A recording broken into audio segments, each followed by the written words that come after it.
Football follow ചെയ്യുന്നവരൊക്കെ അറിഞ്ഞിട്ടുണ്ടാകും. ഏഷ്യയിൽ നിന്ന് ഇതാദ്യമായിട്ട് രണ്ട് രാജ്യങ്ങൾ ലോകകപ്പിലേക്കുള്ള യോഗ്യത ഉറപ്പാക്കുന്നു, ഉസ്ബെക്കിസ്ഥാനും ജോർദനും.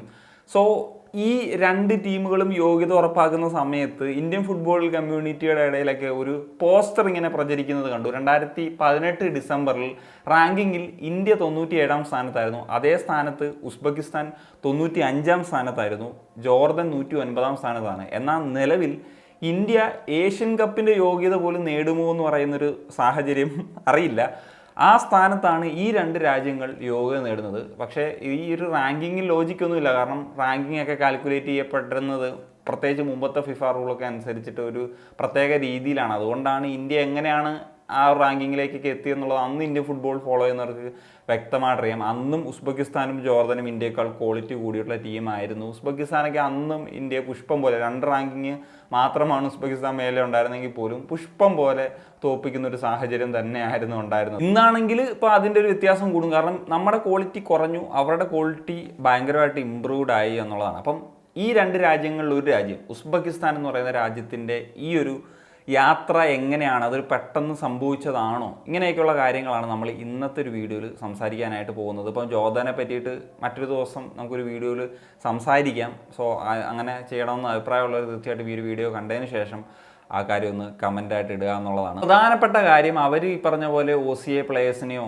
അതായത് ഒറിജിൻ പ്ലേയേഴ്സിനെയോ ഒന്നും കൊണ്ടുവരാൻ ശ്രമിച്ചില്ല. അവർ കൃത്യമായിട്ട് ഗ്രാസ് റൂട്ടിൽ പണിയെടുത്തു എന്നുള്ളതാണ് ഏറ്റവും അടിസ്ഥാനപരമായിട്ടുള്ള കാര്യം. ഇപ്പം ഇന്ത്യൻ ഫുട്ബോളിൽ ഇപ്പോൾ OCAയുടെ ഇമ്പോർട്ടൻസ് ഒക്കെ പറയുമ്പോൾ പലരും കമൻറ്റ് ബോക്സിൽ പറയുന്നൊരു കാര്യമാണ്, നമുക്ക് OCA എന്തിനാണ്, നമ്മൾ ഗ്രാസ് റൂട്ടിൽ അങ്ങോട്ട് പണിയെടുത്താൽ പോരെ. പക്ഷേ പണിയെടുക്കണം. അതേപോലെ അതിനൊരു ഉത്തമമായിട്ടുള്ള മാതൃകയാണ് ഉസ്ബെക്കിസ്ഥാൻ. അവർ കാണിച്ച് തന്ന വഴി ഒന്ന് ഫോളോ ചെയ്ത് കഴിഞ്ഞാൽ ഇപ്പോൾ എന്താണെങ്കിലും നടക്കില്ല, കാരണം ഇൻസ്റ്റൻ്റ് ആയിട്ടുള്ള റിസൾട്ടൊന്നും കിട്ടില്ല. ഫ്യൂച്ചറിലെങ്കിലും നമുക്ക് ആ റിസൾട്ട് ഉണ്ടാക്കിയെടുക്കാൻ പറ്റും. നമ്മളെന്താണ് പറയുന്നത്, വിഷൻ 2047 എന്ന് പറഞ്ഞിട്ടൊരു സംഭവം അങ്ങോട്ട് ഇറക്കി വിടും. പക്ഷേ ഇതനുസരിച്ച് യാതൊരു വിധത്തിലുള്ള പ്രവർത്തനങ്ങളും ചെയ്യില്ല എന്നുള്ളതാണ്. ഒരു മീറ്റിംഗ് നടത്തണമെങ്കിൽ കോടികൾ വേണം, എന്നാൽ യൂത്തിൽ ഇൻവെസ്റ്റ് ചെയ്യാൻ ക്യാഷ് ഇല്ല.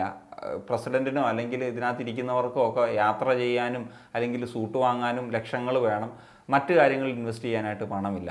പിന്നെ എങ്ങനെ ഫുട്ബോളിന് ഇന്ത്യയിൽ ഒരു വളർച്ച ഉണ്ടാകും? അതുകൊണ്ടാണ് ഈ ഉസ്ബെക്കിസ്ഥാനിൻ്റെ ആ ഒരു കാര്യം നമുക്കൊരു മാതൃകയാക്കാം എന്ന് പറയുന്നതും, അല്ലെ ഇന്ത്യക്കൊരു രക്ഷ OCA വന്നാൽ മാത്രമേ ഉള്ളൂ എന്ന് പറയുന്നതും. എനിവേ, ഫിഫ വേൾഡ് കപ്പിലേക്കുള്ള യോഗ്യത ഏഷ്യയിൽ 8+1 ആക്കിയ സമയത്ത് ഞാൻ ചാനലിൽ പറഞ്ഞിട്ടുണ്ടോ എന്ന് അറിയത്തില്ല, പക്ഷേ എനിക്ക് കൃത്യമായിട്ടുള്ള ധാരണ ഉണ്ടായിരുന്നൊരു ടീമാണ്, ആദ്യത്തെ ടീമാണ് ഉസ്ബെക്കിസ്ഥാൻ. അവർ ഉറപ്പായിട്ടും അങ്ങനത്തെ ഒരു സാഹചര്യം വന്നു കഴിഞ്ഞാൽ ഒരു യോഗ്യത നേടുമെന്നുള്ളത്. എന്താണെങ്കിലും ആദ്യ വർഷം, അതായത് 8+1 ആക്കിയ ആദ്യ വർഷം തന്നെ ഉസ്ബെക്കിസ്ഥാൻ യോഗ്യത നേടുന്നു എന്നുള്ളതാണ്. പക്ഷേ ഇത് ഇവർ സിമ്പിളായിട്ട് നേടിയെടുത്തതല്ല എന്നുള്ളതാണ് ഏറ്റവും പ്രധാനപ്പെട്ട കാര്യം. ഇപ്പോൾ തന്നെ അണ്ടർ-20 വേൾഡ് കപ്പ് എടുക്കുക. 2013, 15, 23 എന്നീ വർഷങ്ങളിൽ യോഗ്യത നേടിയിട്ടുണ്ട്. അതിൽ 2023 റൗണ്ട് ഓഫ് 16ലും യോഗ്യത നേടിയിട്ടുണ്ട്. സ്ഥിരമായിട്ട് അണ്ടർ-20 ഏഷ്യൻ കപ്പിൽ കളിക്കുന്നുണ്ട്. അതിൽ 2023 ഏഷ്യൻ ചാമ്പ്യൻസുമാകാൻ അവർക്ക് സാധിച്ചിട്ടുണ്ട് എന്നുള്ളതാണ്. അതുപോലെ അണ്ടർ-23 കാറ്റഗറി എടുക്കുന്ന സമയത്തും സ്ഥിരമായിട്ട് കളിക്കുന്നു മാത്രമല്ല, കഴിഞ്ഞ 3 എഡിഷനുകളിൽ ഫൈനൽ കളിച്ചിട്ടുള്ള ടീമാണ്. അതിലൊരു തവണ കിരീടം ഉയർത്തിയിട്ടുള്ളൊരു ടീമാണ് ഉസ്ബെക്കിസ്ഥാൻ്റെ അണ്ടർ-23 ടീം എന്നുള്ളതാണ്. ഇനി നമുക്ക് അണ്ടർ-17 കാറ്റഗറിയിലേക്ക് വരുമ്പോഴും നിലവിലെ ചാമ്പ്യൻസ് ആണ്, ഏഷ്യയിലെ ചാമ്പ്യൻസ് ആണ് ഉസ്ബെക്കിസ്ഥാൻ എന്ന് പറയുന്നത്. 2012 അവർ ഏഷ്യൻ ചാമ്പ്യൻസ് ആയിട്ട് 2023 നടന്നുള്ള അണ്ടർ-17 വേൾഡ് കപ്പിൻ്റെ ക്വാർട്ടർ ഫൈനലിൽ എത്താൻ സാധിച്ചിരുന്നു. അടുത്ത വേൾഡ് കപ്പിൻ്റെ യോഗ്യതയും ഓൾറെഡി അവർ ഉറപ്പാക്കി കഴിഞ്ഞിരിക്കുന്നു എന്നുള്ളതാണ്. അതായത് ജൂനിയർ ലെവലുള്ള ഓരോ കാറ്റഗറികളിലും വളരെ മികച്ച രീതിയിലുള്ള പെർഫോമൻസ് നടത്തുന്നുണ്ടോ എന്നുള്ളതാണ്. നമ്മൾ അണ്ടർ-17 എങ്കിലും അത്യാവശ്യം യോഗ്യത നേടിയെന്നാണ്. കഴിഞ്ഞ തവണ അതും നമുക്ക് നേടിയെടുക്കാൻ സാധിച്ചില്ല. അണ്ടർ-20 യോഗ്യത നേടിയിട്ട് കാലങ്ങളായി. അണ്ടർ-23 ഒരിക്കൽ പോലും യോഗ്യത നേടിയിട്ടില്ല. അതാണ് പറഞ്ഞത്, ആ സീനിയർ ടീമിലേക്കും അല്ലെങ്കിൽ ISL ഗ്ലാമറിലേക്കും ഒന്നല്ല നോക്കേണ്ടത്, അതിൻ്റെ താഴോട്ട് എങ്ങനെ ഉസ്ബെക്കിസ്ഥാൻ വർക്ക് ചെയ്തു, അതിലവരെങ്ങനെ സക്സസ് കണ്ടെത്തി എന്നുള്ളത് തന്നെ ഞാൻ പറഞ്ഞൊരു മാതൃകയാക്കാവുന്നതാണ്. പിന്നെ ഉസ്ബെക്കിസ്ഥാനൊക്കെ അവരുടെ ഡൊമസ്റ്റിക് ലീഗ് കൃത്യമായിട്ട് വളർത്താൻ ശ്രമിച്ചു എന്ന് പറഞ്ഞു കഴിഞ്ഞാൽ അത് ഗ്ലാമർ ഉണ്ടാക്കിയിട്ട് ഈ കളിക്കുന്ന ഡൊമസ്റ്റിക് പ്ലേയേഴ്സിന് കുറേ സാലറി ഒക്കെ കൊടുത്ത് അല്ല വളർത്താൻ ശ്രമിച്ചത്. പ്രോപ്പറായിട്ട് എങ്ങനെ വളർത്താം എന്നുള്ള അതിൻ്റെ ഉദാഹരണമാണ് അവരുടെ ക്വാളിറ്റി ലീഗാണ്. നമ്മളൊക്കെ ഒരു ഉസ്ബെക്കിസ്ഥാൻ ടീമിനെതിരെ കളിക്കാൻ പോവാണ്, നമ്മളൊരു 6 വിദേശ താരങ്ങൾ വെച്ച് കളിക്കാൻ പോയെന്ന് വെച്ച് കഴിഞ്ഞാലും അവരവരുടെ ഡൊമസ്റ്റിക് പ്ലേയേഴ്സിനെ വെച്ച് മാത്രം നമ്മളെ 8 നിലയിൽ പൊട്ടിക്കും എന്നുള്ള കാര്യത്തിൽ യാതൊരു സംശയമില്ല. എന്നാൽ ഉസ്ബെക്കിസ്ഥാൻ പ്ലേയേഴ്സിൻ്റെയൊക്കെ ഒരു സാലറി, അവരുടെ ലീഗിൽ കിട്ടുന്ന ഡൊമസ്റ്റിക് പ്ലേയേഴ്സിൻ്റെ സാലറി നോക്കുമ്പോൾ നമ്മുടെ ഇന്ത്യൻ പ്ലേയേഴ്സിന് കിട്ടുന്നതിനേക്കാൾ വളരെ കുറവായിരിക്കും എന്ന് പറയുന്നൊരു സാഹചര്യമുണ്ട്. അവിടെ നിന്നിട്ടാണ് അവർ ഈ പറഞ്ഞ പെർഫോമൻസ് നടന്നും അവർ വേൾഡ് കപ്പിലേക്കുള്ള ഒരു യോഗ്യത ഉറപ്പാക്കുകയും ചെയ്യുന്നു എന്നുള്ളതാണ്.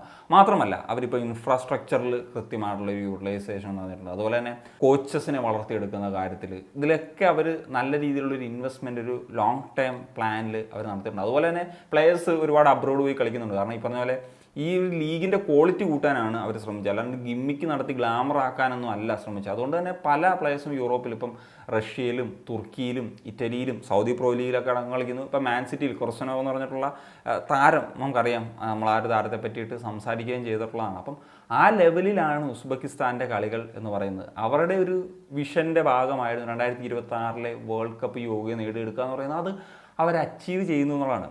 ഇവിടെ ഒരു കൂട്ടർ വിഷൻ 2047 എന്ന് പറഞ്ഞിട്ട് 2026 ഏഷ്യയിലെ ടോപ്പ് 10 ടീം ആകുമെന്നൊക്കെ ഉള്ളതാണ് പറഞ്ഞത്.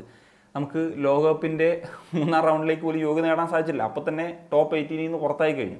ഇപ്പം ഏഷ്യ കപ്പ് പോലും ഒരു തുലാസിൽ നിൽക്കുകയാണ്. ഫിഫ റാങ്കിൽ നിലവിൽ ഏഷ്യയിൽ 23ാം സ്ഥാനത്താണ്. അതാ പറഞ്ഞത്, വാക്കുകൾ മാത്രമേ ഉള്ളൂ, പ്രവൃത്തിയില്ല. ആ പ്രവൃത്തി ചെയ്യേണ്ട പണം എവിടേക്കൊന്ന് പോകുന്നു ആർക്കും അറിയില്ല എന്ന് പറയുന്നൊരു സാഹചര്യമാണുള്ളത്. So that's it. അതൊക്കെയാണ് ഈ പറഞ്ഞ ഉസ്ബെക്കിസ്ഥാൻ ടീമിനെ പറ്റിയിട്ട് സംസാരിക്കാനുള്ളത്. അപ്പോൾ നിങ്ങളുടെ ഒപ്പീനിയൻസും തീർച്ചയായിട്ടും കമൻറ്റ് ബോക്സിൽ എഴുതുക. ഇതാണ് അവരുടെ ഒരു സക്സസ്. ഇനി പറഞ്ഞ പോലെ ജോർദനെ പറ്റി മറ്റൊരു ടീമിനെ പറ്റിയിട്ടും ഒക്കെ സംസാരിക്കേണ്ടതുണ്ട്. മറ്റൊരു കഴിഞ്ഞ് ഞാൻ സനിയ.